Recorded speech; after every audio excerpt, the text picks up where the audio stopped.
유다 왕 우시야와 요담과 아하스와 히스기야 시대에 아모스의 아들 이사야가 유다와 예루살렘에 관하여 본 계시라. 하늘이여 들으라, 땅이여 귀를 기울이라. 여호와께서 말씀하시기를, 내가 자식을 양육하였거늘 그들이 나를 거역하였도다. 소는 그 임대를 알고 나귀는 그 주인의 구유를 알건만은 이스라엘은 알지 못하고 나의 백성은 깨닫지 못하는도다. 슬프다 범죄한 나라여, 허물진 백성이요 행악의 종자여, 행위가 부패한 자식이로다. 그들이 여호와를 버리며 이스라엘의 거룩하신 이를 만홀히 여겨 멀리하고 물러갔도다. 하나님의 선택함을 받은 민족, 그들을 향하여서 우리는 다윗의 후손이다라고 이야기합니다. 이스라엘을 가리켜서 솔로몬 이후에 분열 왕국이 있어지는데요, 이 분열 왕국 가운데 오직 한 족속, 그 유다 족속을 통하여서 하나님께서는 남유다의 그 왕국을 이루어 주셨습니다. 하지만 그 남유다가 다윗의 그 계보를 따라서 행하는 것이 아니라 하나님을 그 배신하고 하나님을 저버리면서 자신의 그 사리사욕을 위하여서 추구하다 결국 하나님을 멀리하고 죄악을 가까이하여 하나님의 진노와 심판을 당하는 그런 안타까운 모습들을 발견하게 되어집니다. 오늘 우리가 읽었던 이 이사야 성경 말씀을 보시면 이사야라고 하는 그 이름의 뜻을 우리는 먼저 생각해 볼 수 있었으면 좋겠는데요, 이사야라고 하는 그 이름의 뜻은 여호와는 구원이시다라는 뜻입니다. 그래서 이사야 성경에서는 특별하게 다른 많은 그 예언서들보다 무려 26번이나 구원이라고 하는 이 단어를 사용하고 있는 것을 발견하게 됩니다. 하나님께서는 이스라엘 백성들을 놓치지 않으셨습니다. 그들을 버리시지 않으셨습니다. 그들을 외면하지 않으셨습니다. 그들에게 긍휼과 자비와 은혜와 사랑을 끊임없이 녹구하여 주셨다는 사실입니다. 하지만 오늘 본문 속에 등장하고 있는 이스라엘 백성들의 그 완악함, 그 패역함은 우리들의 눈살도 찌푸리게 하지만 그들을 선택하신 그 하나님의 그 마음도 슬프게 하는 것을 발견하게 되어진다는 사실입니다. 왜 이처럼 이들의 그 모습에는 하나님을 하나님으로 인정하지 못할까요? 과연 우리들의 인생의 삶에는 이스라엘의 이 남유다 백성들처럼 이런 과거를, 그 전철을 밟고 있지는 않습니까? 남유다 그 히스기야 왕 때에는요, 바로 하나님께서 그들에게 흥왕하게 하심으로 인해서 그 땅이 굉장히 왕성한 그런 나라의 삶을 살아갔었습니다.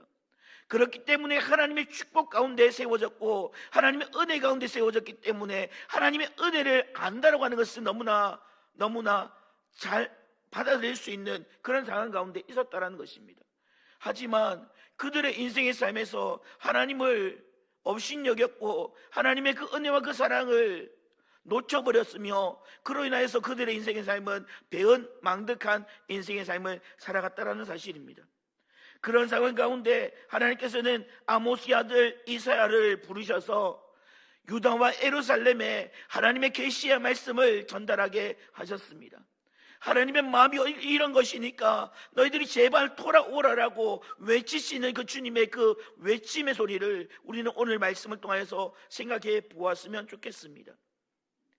430년 동안 애굽의 종으로 노예로 삶을 살아가던 그들에게 아브라함의 언약을 기억하셨고 그들의 부르짖음을 들으셨던 그 하나님께서는 그들을 지도자 모세를 세우셔서 출애굽시키셨습니다. 그리고 시내산에 도착하여서 그들에게 언약을 맺으시는데 바로 출애굽기 19장 5절과 6절 말씀에 보시면 이렇게 말씀합니다. 세계가 다 내게 속하였나니 너희가 내 말을 잘 듣고 내 언약을 지키면 너희는 모든 민족 중에서 내 소유가 되겠고 너희가 내게 대하여 제사장 나라가 되며 거룩한 백성이 되리라. 너는 이 말을 이스라엘 자손에게 전할지니라 라고 말씀합니다. 하나님은 이스라엘 백성들을 소유로 불러주셨다는 사실입니다. 그분의 소유가 되어진다는 것 얼마나 중요할까요? 여러분, 이 소유라고 하는 이 의미를 우리는 다시 한 번 더 기억해 보아야 할 것입니다. 소유라고 하는 이 특징은 두 가지의 의미를 담고 있습니다. 먼저는 그 대상자를 만들어 주인이 되어진 그 존재가 바로 소유가 되어졌다라고 얘기하게 됩니다. 그리고 그 물건에 대해서 정당한 값을 지불하고 그것을 내 것으로 만들어졌을 때에 그것이 나의 소유다라고 이야기하고 있다는 사실입니다. 이스라엘이라고 하는 그 민족, 오합지들과 같은 그런 민족을 부르셨던 그 하나님은 온 세상 온 우주 만물을 창조하셨던 하나님이셨습니다. 그리고 하나님의 형상과 하나님의 모양대로 이 땅 가운데 사람을 만드셨습니다. 즉 창조주 되신다는 사실입니다. 그렇기에 우리 하나님은 우리를 소유된 하나님이 주인 되신 그런 모습을 우리는 분명히 인식할 수 있습니다. 그런데 하나님의 소유로 불려진 우리가 과연 하나님의 소유답게 삶을 살아갔습니까? 아니었습니다. 내 모습과 내 생각과 내 방법과 내 판단대로 결정하고 하나님의 그 말씀을 귀담아 듣지 않았다라는 사실입니다. 결국 하나님께서 먹지 말라고 하는 선악을 알게 한 나무의 씨가를 따먹게 되어짐으로 인하여서 하나님과의 관계가 단절되어져 버렸습니다. 그리고 이 땅 가운데 죄가 들어오게 되었고 죽음이 들어오게 되었습니다. 우리는 그로 인하여서 죄의 종로로 되었다라고 성경은 이야기하고 있습니다. 죄가 사망을 낳는다라고도 말씀하고 있습니다. 그런데요, 이 죄의 종로로 된 우리들에게 어떤 은혜가 비추어지고 있습니까? 바로 하늘보좌 버리시고 이 땅에 오신 그 예수님께서 자신의 피값을 지불하시고 그 어둠의 자녀 죄악의 종로라는 그들을 다시금 구입하셔서 그 노예의 신분을 해결해 주시고 하나님의 영광스러운 자녀의 반열에 세워주셨다는 사실입니다. 그것이 바로 소유라고 하는 그 의미를 담고 있는 그 표현인데요, 과연 우리들은 하나님의 소유된 자로서 어떤 삶을 살아가고 있는지 볼 수 있었으면 좋겠습니다. 오늘 보면 2절은 우리에게 이렇게 말씀합니다. 하늘이여 들으라, 땅이여 귀를 기울이라. 여호와께서 말씀하시기를 내가 자식을 양육하였거늘 그들이 나를 거역하였도다 라고 말씀합니다. 하늘도 땅도 분명히 보아 아는 것 무엇입니까? 하나님이 이 세상 모든 만물을 창조하셨고 하나님이 그들을 불러주셨고 하나님이 그들을 소유로 삼아주셨다라고 하는 분명한 사실이었습니다. 그런데 소유된 백성이 하나님을 업신여겼다라고 이야기합니다. 하나님께서 그들을 양육하시고 그들을 길러주셨는데 그들이 그 양육된 그 하나님의 그 은혜와 은택을 잊어버렸다라는 사실입니다. 우리는 5월 달이 되면 우리는 이 노래를 많이 부릅니다. 나 실제 괴로움 다 잊으시고. 어떤 노래입니까? 바로 우리 부모님의 그 은혜와 그 사랑을 기억해 보는 것입니다. 내가 혹시나 내가 낳은 그 자녀가 아프거나 괴롭거나 눈물 흘리게 되면 그 자녀의 그 눈물을 내가 대신 흘렸으면 좋겠고 그 자녀가 아픈 그것을 내가 대신 아팠으면 좋겠다라고 하는 그 부모의 심정, 그것이 우리들의 가운데 존재한다라면 과연 전능하신 그 하나님께서 우리를 양육하시고 기르시고 보살펴 주시고 함께하여 주셨는데 그 어찌 그 하나님을 거역할 수 있다 말입니까?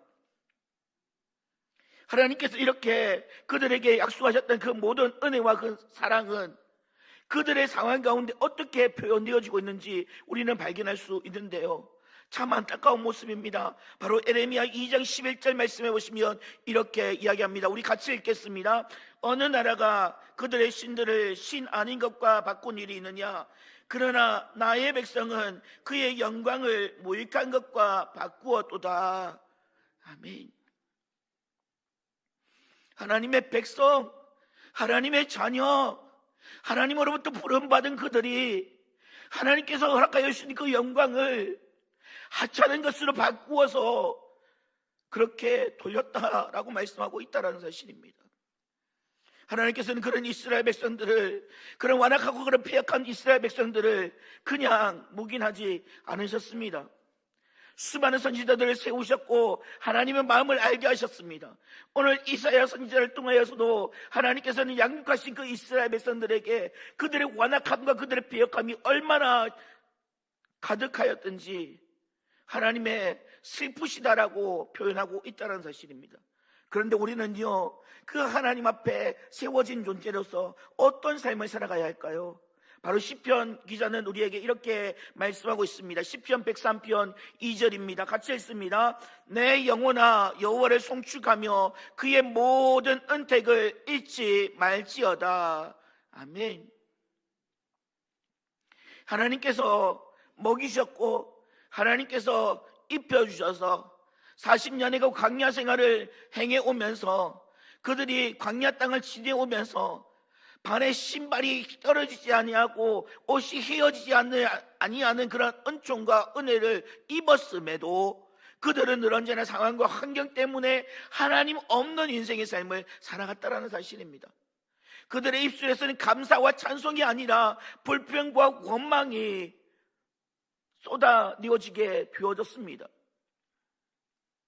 하나님께서 우리를 값 없이 허락하여 주신 이 구원의 은혜가 결코 가볍다라고 누군들 이야기할 수 있겠습니까?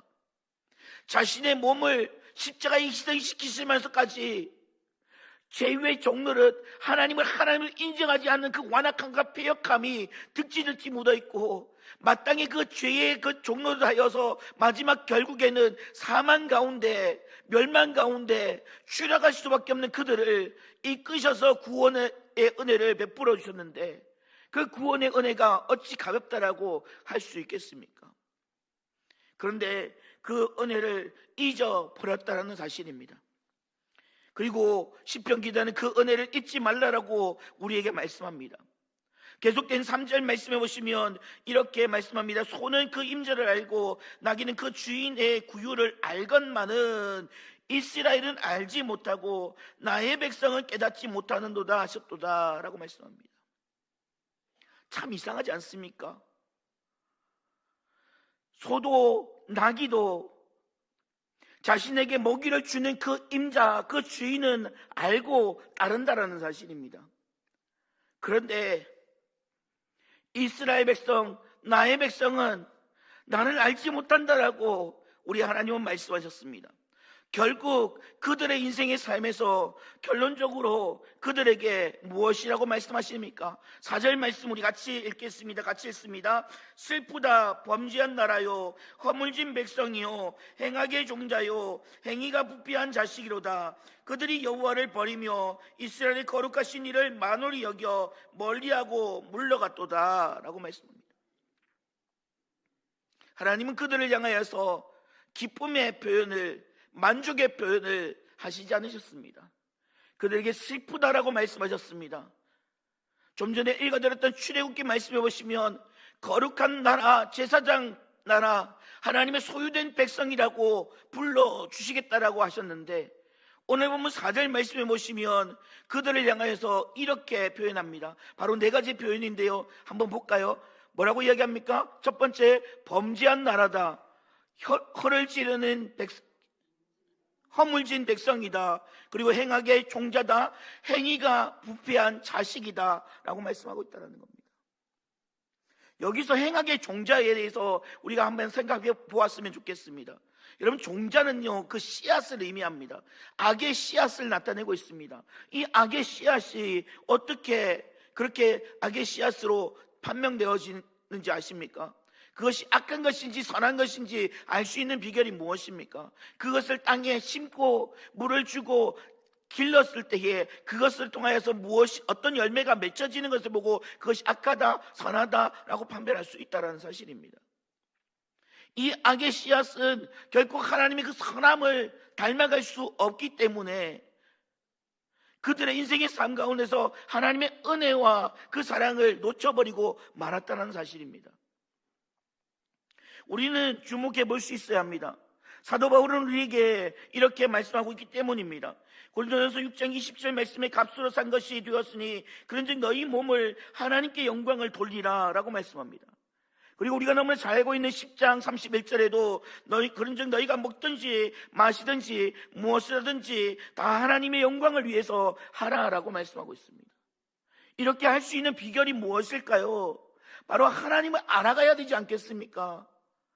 지식적인 안 말고요, 내 머릿속에 가득 채워져 있는 그 하나님에 대한 안 말고 하나님과 깊은 자기과 교제를 통하여서, 하나님과 긴밀한 교제를 통하여서 하나님 더욱더 사귀며 나가게 될 때에 하나님께서 우리에게 알려주시는 그 친밀함이 우리 가운데 있어야 되지 않겠습니까?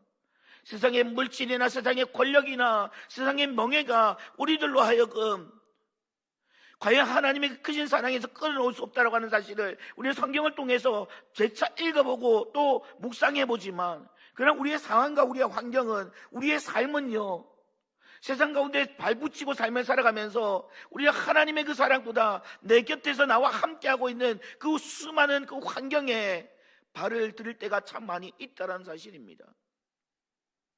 이스라엘 백성들, 어찌 보면 아브라함을 조상으로 둔 그런 자들이었습니다. 그래서 하나님께로부터 구원함을 받은 선민이다라고 이야기되었던 자들이었습니다. 이스라엘 백성, 그들은 출애굽하는 그 과정 속에서 행악의 종자가 되을 수밖에 없었던 것은 그들의 삶 가운데서 언제나 하나님의 은혜는 없었다라는 사실입니다. 하나님의 그 사랑은 생각하지 못하였다라는 사실입니다. 하나님께서 그들에게 베풀어주셨던 그 놀라우신 그 사랑에 대해서 감사의 표현을 하지 못하였다라는 사실입니다. 오늘 이 자리에 올라오신 우리 믿음의 신일교회 성도님 여러분, 여러분들은 과연 어떠한 삶을 살아가고 계시는가요? 하나님께서 베푸신 그 은혜와 그 사랑 앞에 얼마만큼이나 감사하며 얼마만큼이나 하나님 앞에 영광의 삶으로 세워지고 계시는지 정직히 돌아볼 수 있었으면 좋겠습니다. 하나님께서는 우리에게 놀라운 은혜를 허락하여 주셨습니다. 또한 그분이 값주고 사셔서 우리를 그분의 소유라고 불러주셨습니다. 소유된 백성으로서 마땅히 행해야 할 바, 그것은 바로 그렇게 불러주신 그 하나님의 그 은택을 잊지 않는 것입니다.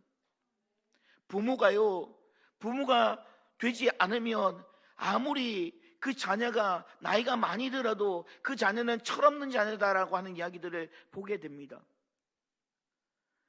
네가 결혼해서 자녀를 낳아봐라. 너가 똑같이 행동하는 그 자녀를 낳아봐라. 얼마나 고통스러운지 얼마나 아픈지 네가 몸소 느껴봐라 라고 하시는 그 부모님의 그 음성을 들어보았기 때문입니다. 여러분, 우리들의 인생의 삶에서 부모가 되어지고 난 이후에 자녀들의 그 속썩임을 통하여서 우리가 몸소 그것을 몸으로 치유하게 된다면 우리 하나님의 그 아픔도, 우리 하나님의 그 눈물도 우리는 발견할 수 있게 될 것입니다. 그렇지만 우리들의 상황과 우리들의 환경 속에서 부모님에 대한 그 사랑을 잊어버리며 나아가는 자들은요, 결단코 하나님께서 나에게 베풀어 주신 그 은혜와 그 사랑도 너무나 가볍게 여길 수밖에 없다라는 사실을 우리는 발견해 볼 수 있습니다. 하나님께서 우리를 선택하셨고 불러주셔서 하나님의 자녀라고 인쳐주셨는데 여전히 죄의 종로를 하고 여전히 세상의 상황과 그런 모습 가운데 빠져서 삶을 살아가는 그런 완악함이, 그런 폐역함이 우리들 가운데 있어진다라면 우리 하나님은 과연 그 모습을 바라보시고서 기뻐하실까 슬퍼하실까, 우리는 곰곰이 생각해보는 이 귀한 저녁 시간 될 수 있었으면 좋겠습니다. 말씀을 마무리하려고 합니다. 사랑하는 우리 신일교회 성도님 여러분, 여러분들의 그 삶과 그 환경과 그 모습이 여러분들로 하여금 하나님의 다음없는 그 사랑을 끊어놓을 수 없다고 하는 그 분명한 사실을 인식하실 수 있는 여러분들 될 수 있었으면 좋겠습니다. 그래서 하나님의 그 부르심에 합당하게 서나가는 여러분들 되시고, 날마다 그 부르심에 또한 순종의 삶으로 하나님께 영광 돌릴 수 있는 그런 여러분들 될 수 있기를 주님의 이름으로 간절히 축복합니다. 하나님 감사합니다. 내가 무엇이간데 이처럼 사랑하여 주셨고 하나님의 다음없는 은혜와 사랑과 긍휼과 자비를 받았는데도 불구하고 하나님의 소유로 불러주신 우리가 하나님을 업신여기되 하나님의 그 마음을 슬프게 하는 그런 완악함이, 폐역함이, 하나님 실비하게 자리매김하고 있었습니다. 세상의 향락이, 세상의 쾌락이, 세상의 그 즐거움이, 세상의 명예가, 세상의 그 권력이, 세상의 물질이 마치 만몬이 우리의 신인 것처럼 여기며 나아갔습니다. 하나님 용서하여 주십시오. 하나님 정말로 하나님의 그 마음에 슬프게 하는 그 모든 악의 세력들 이제는 다 끌어내게 하여 주시고, 정말로 하나님의 그 영광을 위하여서 우리가 먹든지 마시든지 무엇을 하든지 다 하나님의 영광된 그 삶을 살아가게 하시고, 무엇보다 우리를 그리스도의 피값으로 사셔서 우리를 위의 몸을 다시금 새로운 피조물로 재창조하여 주시니까 하나님의 그 영광된 그 삶이 우리 가운데 일어날 수 있도록 주님 도와주시옵소서. 아버지, 그래서 정말로 우리의 모든 삶이 주님의 그 말씀 앞에 합당하게 그렇게 살기를 원합니다. 무엇보다 우리 대한민국, 하나님 정말로 이렇게 어지럽고 곤딱한 이 상황과 환경을 직면하게 되었는데, 하나님 정말로 이것이 정치인들의 문제만이 아니라 하나님 정말로 우리 한국교회가 하나님 정말로 사무엘이 우리에게 말씀하고 있었던, 내가 너희를 위해서 기도 쉬는 죄를 범치 않도록 너희는 나를 위해 기도해달라고 이야기하였는데, 하나님 정말로 기도를 쉬는 것을 너무나 가볍게 여겼습니다. 내 집은 만민이 기도하는 집이라고 이야기하였는데 친교하기를 가까웠고 먹고 마시기를 가까웠으나 정말 하나님의 뜻을 구하는 그 기도의 모습을 사라지고 말았습니다. 하나님, 쉬지 말고 기도하라, 이것이 그리스도 예수 안에서 너희를 향하신 하나님의 뜻이다라고 말씀하셨는데 하나님의 뜻을 가볍게 여기며 나아갔습니다. 하나님 용서하여 주십시오. 우리가 가슴을 찢고 회개하고 통회하고 자복하여 하나님 정말 이 땅에 그리스도의 아름다운 계절을 앞당길 수 있는 믿음의 귀한 역사가 일어날 수 있도록 주님 도와주시고 역사해 주십시오. 하나님, 특별히 우리 신일교회 우리 다음 세대를 위하여 기도합니다. 하나님, 이번 주 금요일부터 시작되어지는 우리 바울청년 무수련을 시작으로 해서 하나님 우리 중고등 무수련회, 유초등 무수련회 있습니다. 하나님 정말로 우리들이 하나님 정말로 내가 만난 그 하나님을 우리 자녀들이 만나게 하시고, 내가 경험한 그 예수 그리스도를 우리 자녀들이 구원자로 메시아로 받아들일 수 있는 귀한 은혜의 시간을 낼 수 있도록 주님 도와주십시오. 앞장서서 이끄시는 모든 리더자들 주님 붙잡아 주시고, 하나님 지치지 않게 하여 주시고, 하나님 독다리고 주님 책임세 능력 주셔서 하나님 무엇보다 말씀을 대언해 주시오. 우리 단임 목사님과 하나님 아버지 말씀자들 주님께서 붙잡아 주심으로 인하여서 하나님 진리의 말씀만이 그 땅 가운데 하나님 아버지 준비된 영혼들 가운데 성령의 담비로 촉촉하게 젖혀질 수 있도록 주님 도와주시옵소서. 주님 감사합니다. 사랑합니다. 나를 구원하시는 예수 그리스도의 이름으로 감사하며 기도드리옵나이다. 아멘.